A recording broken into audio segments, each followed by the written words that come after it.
One of the bits George Carlin made famous was about people's stuff. Everybody has to have some stuff. Even homeless people have some stuff. They may not have a home, but they have some stuff. I suppose there may be some stuffless people in this country, but there can't be many. Everyone has some stuff. The meaning of life, George Carlin said, was finding a place to put your stuff.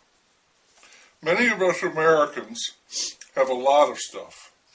George Carlin thought we had way too much stuff. He thought our lives were a joke, the pathetic way we would cling to our stuff. We pack our houses with our stuff, the basement, the crawl space, garage, attic, and when we run out of room to put our stuff, do we come to our senses and get rid of some of it?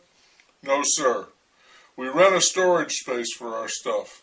As George Carlin noted, there is an entire industry dedicated to providing space for our excess stuff.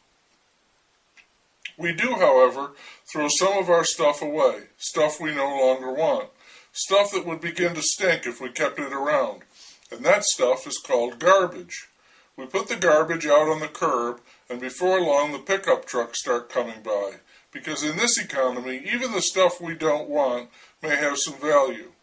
The pickup trucks stop and the driver gets out, sorts through the garbage, seeing if they can find something they can use or repair or take to a recycling center to exchange for some money.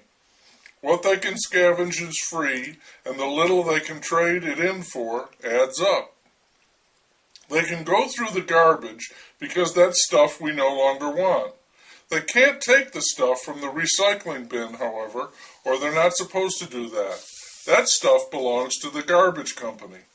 They take it and recycle it, paper, metals, plastics, glass, for money that really adds up. We separate it from the garbage and pay them to take it away, and then they turn it into more profit. This is because we are too stupid or too lazy to do it ourselves.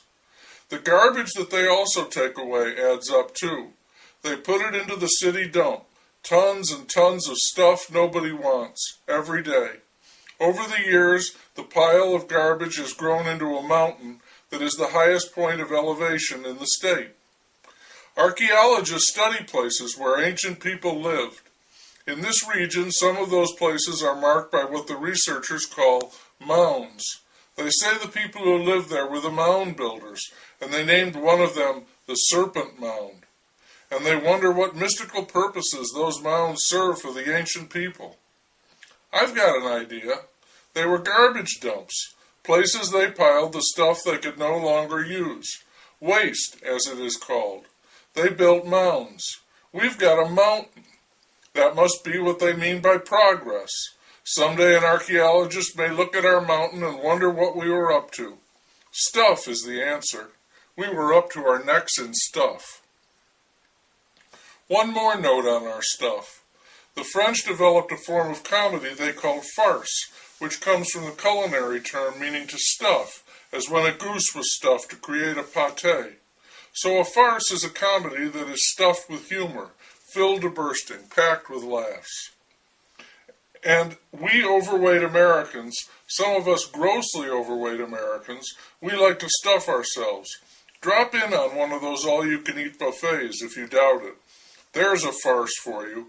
Our gluttonous behavior is literally a farce.